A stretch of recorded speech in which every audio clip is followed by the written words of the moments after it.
కూటమి ప్రభుత్వం వచ్చిన తర్వాత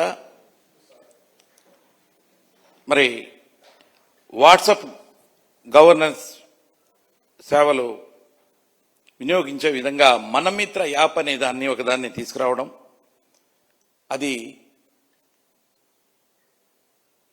ఈ సంవత్సరం అంటే 25 జనవరి మాసంలో తీసుకురావడము, దాన్ని మరి ప్రజలంతా కూడా ఉపయోగించుకొని వాళ్ళకు కావాల్సినటువంటి సేవలు పొందాలంటే దాంట్లో కావాల్సినటువంటి డాక్యుమెంట్స్ అన్ని కూడా అప్లోడ్ చేసుకోవాలనేటువంటి విషయం మరి గ్రామ సచివాలయ వ్యవస్థల మీద రుద్దడం అనేది ఎంతవరకు భావ్యమో అని చెప్పేసి కూడా నేను ఈ సందర్భంగా తెలియజేస్తా ఉన్నా. అయితే పర్టికులర్గా ఈ రోజున ఒక స్మార్ట్ ఫోన్ ప్రతి ప్రజల దగ్గర, ప్రతి ఒక్కరి దగ్గర స్మార్ట్ ఫోన్ ఉండాలి. అక్కడ ఇంటర్నెట్ సేవలు కూడా ఉండాలి. చాలామంది భయపడుతూ ఉంటారు స్మార్ట్ ఫోన్లు ఉపయోగించి యాప్ల ద్వారా ఏదన్నా నొక్కితే మా అకౌంట్లో నుంచి డబ్బులు పోతాయని చెప్పేసి చాలా చూస్తా ఉన్నాం ఈ మధ్యకాలంలో అలా జరిగేటి. ఇలా చాలా కారణాలు ఉన్నాయి. వాళ్ళు అక్కడ స్మార్ట్ ఫోన్లు వాడకపోవడము, తర్వాత నెట్ రాకపోవడము, తర్వాత భయము, వీటన్నిటి మూలాన ఎంత చెప్పినా కూడా గ్రామ సచివాలయ ఉద్యోగస్తులు ప్రజలకి చెప్పి ఈ స్మార్ట్ ఫోన్ ద్వారా మనమిత్ర యాప్ ద్వారా మీరు చేయాలి, ఇట్లా చేయాలని చెప్పేసి అందరినీ ఎంత ఎడ్యుకేట్ చేసినా కూడా మరి ప్రజలలో దాని ఉపయోగం అనేది చాలా తక్కువగా ఉంది. మరి దాదాపు మరి ఒక 20% వరకే ఉపయోగిస్తూ ఉన్నారు. దాదాపు మరి 68% దాకా ఉపయోగించట్లేదు. దానికి కారణం మరి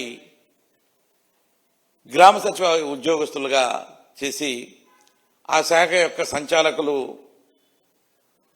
మరి కింది అధికారులకి ఎవరైతే వాళ్ళు అక్కడ సరిగా ఉపయోగించలేదో వాళ్ళందరికీ కొంతమందిని ఐడెంటిఫై చేసి వాళ్ళందరికీ కూడా ఎక్స్ప్లెనేషన్ కాల్ ఫార్ చేస్తున్నారట.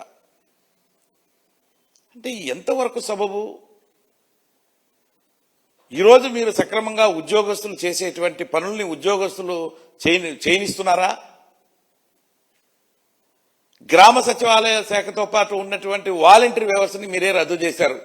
ఒక సిస్టమేటిక్ గా ఏదైనా ఒక ప్రభుత్వ సేవలు ఏ ఉన్నా కూడా అవి సక్రమంగా చేరాలంటే వాలంటీర్స్ చేరవేసేవాళ్ళు. ఆ వ్యవస్థను రద్దు చేసి దాన్నంతా కూడా ఈ రోజున గ్రామ సచివాలయ ఉద్యోగస్తుల మీద పెట్టారు.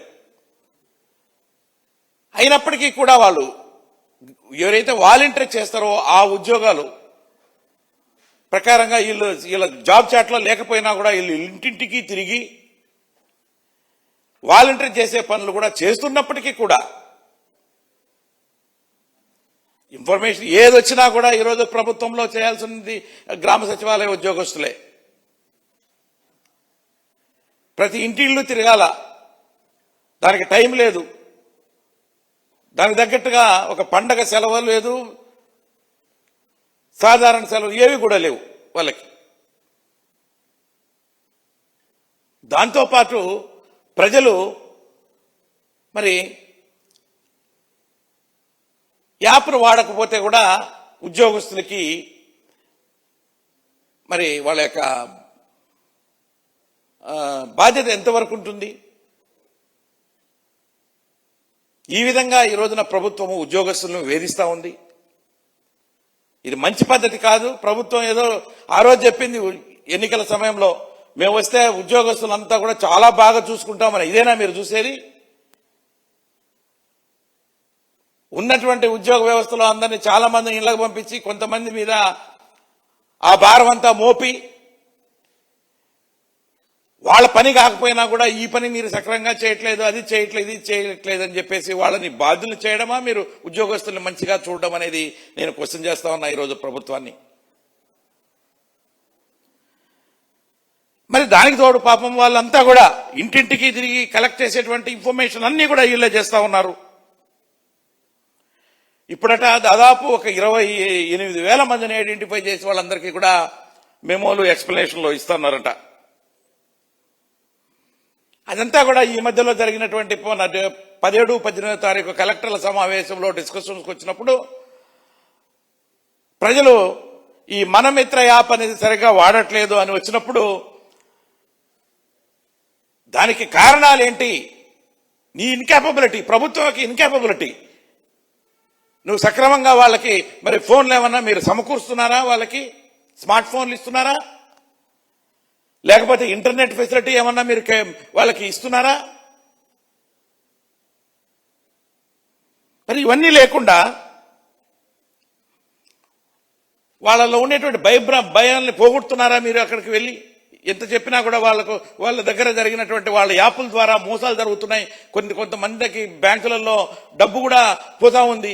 ఆ డబ్బు ఏమన్నా ప్రభుత్వము మీ అలాంటి నొక్కినప్పుడు, మీరు యాప్ వాడినప్పుడు మీకు ఏదైనా ఫైనాన్షియల్ గా లాస్ జరిగితే ప్రభుత్వమే అండగా ఉండి మేమేమన్నా డబ్బు ఇస్తామని మీరేమన్నా హామీ ఇస్తున్నారా? ఏ విధంగా ప్రజలు ముందుకు వస్తారు? వీటన్నిటికీ బాధ్యులు ప్రభుత్వ ఉద్యోగులా అని చెప్పేసి కూడా నేను ఈ సందర్భంగా క్వశ్చన్ చేస్తా ఉన్నా. ప్రభుత్వం చేసే తప్పిదాలకు ఎంతవరకు ప్రభుత్వ ఉద్యోగులు బాధ్యత వహించాలి? నేను కాదనట్లా, ప్రభుత్వ ఉద్యోగస్తులు కూడా భాగస్వాములే.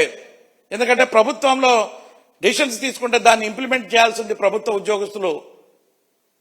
అయితే అన్ని కూడా వాళ్ళ మీద దోసేసి మీరు ప్రభుత్వం కల్పించాల్సినటువంటి మినిమం ఫెసిలిటీస్ కూడా మీరు ఏవి కూడా కల్పించకుండా ప్రభుత్వ ఉద్యోగుల్ని మీరు సక్రమంగా చేయట్లేదంటే వాళ్ళు ఎంతవరకు చేయగలుగుతారు?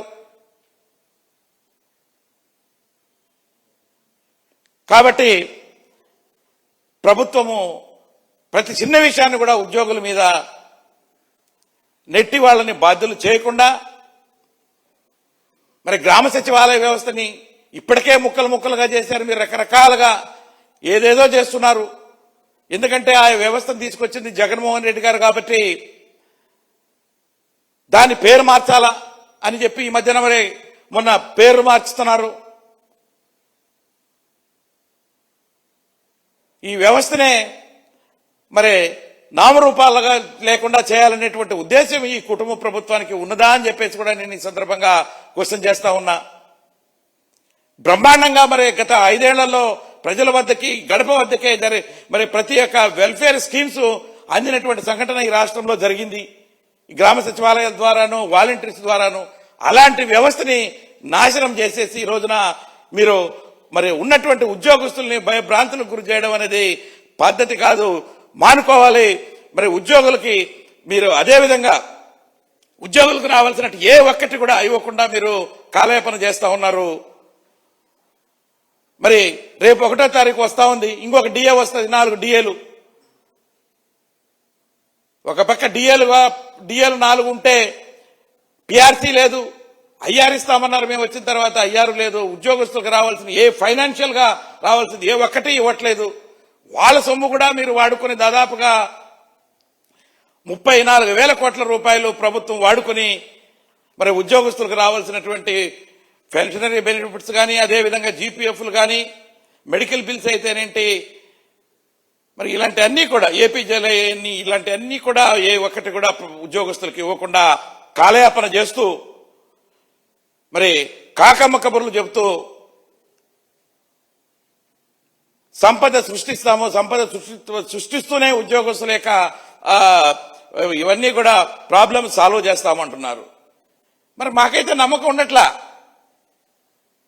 దాదాపు ఇప్పటికే మరి 3 లక్షల కోట్ల దాకా మరి అప్పులు తీసుకొస్తున్నారు. మరి సంపద సృష్టిస్తున్నారా, అప్పులు తీసుకొస్తున్నారా మాకు అనవసరం. మాకు రావాల్సినటువంటి డబ్బులు ఉద్యోగస్తులకు కానీ, పెన్షనర్స్ కానీ మీరు చెల్లించాల్సినటువంటి బాధ్యత ప్రభుత్వం మీద ఉంది.